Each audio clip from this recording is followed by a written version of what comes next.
Let's talk about Wordsworth. What is Wordsworth's secret? How great was he among the Romantics, and what do you think the sort of essence of his vision was? I think he was the greatest of all the Romantic poets, and one of the very greatest English poets altogether. If by no other measure than the measure that English poetry after him is never the same again. And I think that if I had to single out the things that Wordsworth brought to English poetry, I suppose I'd say two things. One is he writes about individual human experience in a very startlingly new way. Particularly childhood experience, but all adult experience, and shows in a way that anticipates people like Virginia Woolf or Joyce, the ways in which the things that you go through shape the person that you become. This is to us a completely obvious thought. But it wasn't obvious then. Well, no one else thinks to write their biography in the way that Wordsworth writes the Prelude, in which the adult that you are is seen to be the fruit, the result of the childhood that you had, and he continues to write poems of wonderful power about experiences that are completely formative, but at the same time very, very difficult to rationalize or to categorize. So I think there's something very powerful in Wordsworth about the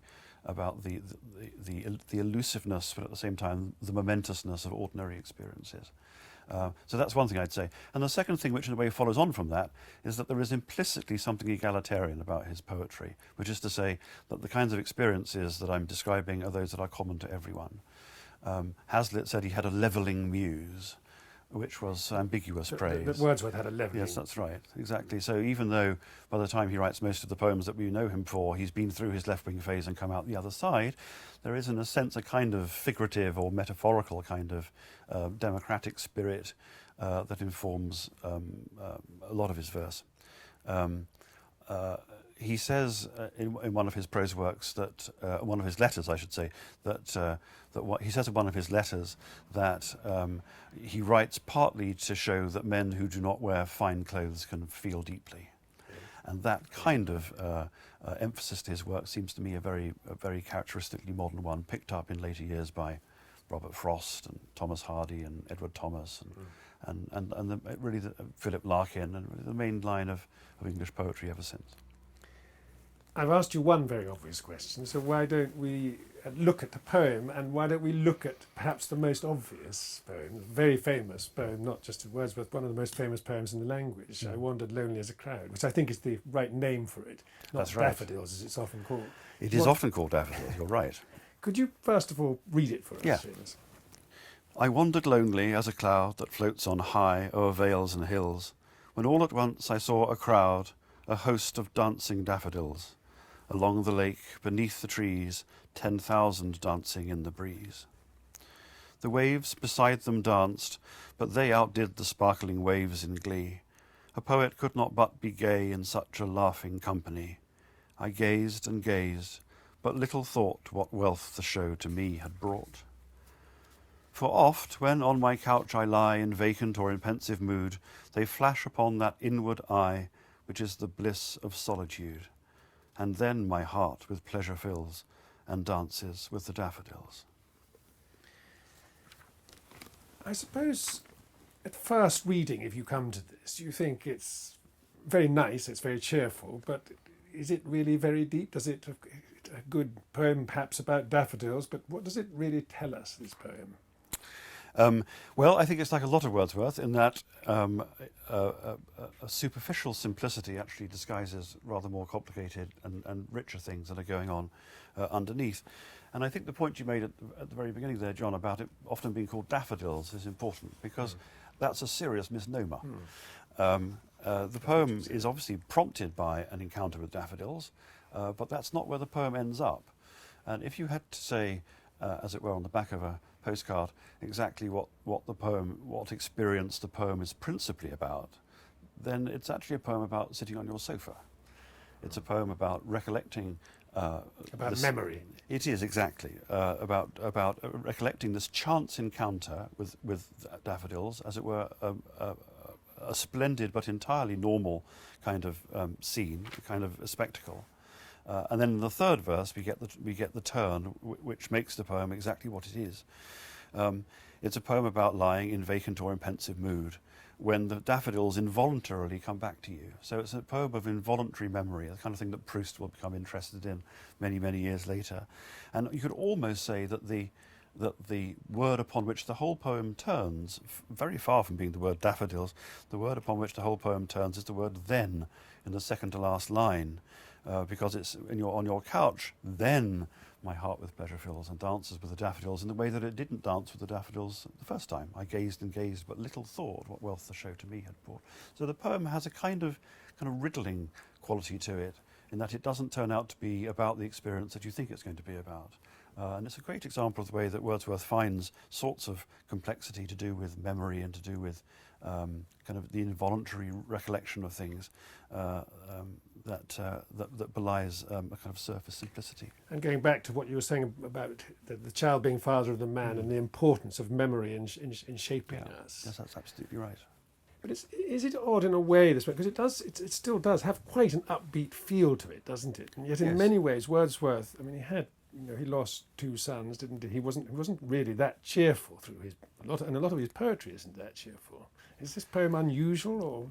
No, I don't think it's unusual. It's true that that Wordsworth has a lot of unhappiness in his life, and I think that it's also true that a lot of unhappiness, or what he will often call despondency, gets into the poems.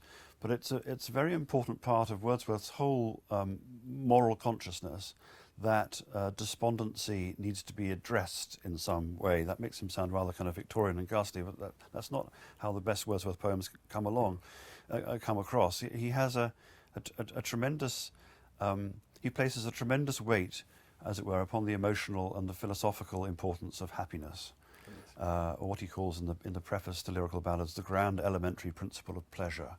These are important things, and they describe a very modern and in some ways very secular kind of modern view towards what makes a good life and what makes a sustainable life. And it's important here, it seems to me, that the daffodils that might to us seem a quintessentially poetic plant are largely that because of this poem. In Wordsworth's, in the consciousness of Wordsworth's contemporaries, daffodils are a very mean and insignificant kind of flora, and people at the time complained about the way that he was piling upon plants of such insignificance such a lot of emotional weight. It's what his friend Coleridge calls mental bombast, where the emotions or the reflections seem too big for the object in the world that has apparently prompted them. But that's Wordsworth's point. Wordsworth's point is that tremendous emotional and indeed philosophical consequences can hinge on encounters with extremely seemingly very ordinary or things, even banal things. Yeah. And that I suppose you're saying is the heart of Wordsworth. It's that the ordinariness of so much that he writes about, and yet he transfigures it. I think that's right. And as I say, as a frame of mind, it goes through very influentially into lots and lots of modern writers. So as a great authority once said about James Joyce, the achievement of Joyce was to reveal the ordinary as something that was extraordinary. And I think that's what Wordsworth does. Joyce is a great admirer of Wordsworth, and I think that's one of the things that he learns from him. And in your view, he does that. I mean, I assume some of this, what you're saying, is true of other romantic poets like Coleridge, with whom he fell out, and Keats. But of course, Wordsworth wrote much longer than they did and lived much longer. And you think he just did that all better? Is that putting it too crudely? Yes, I think the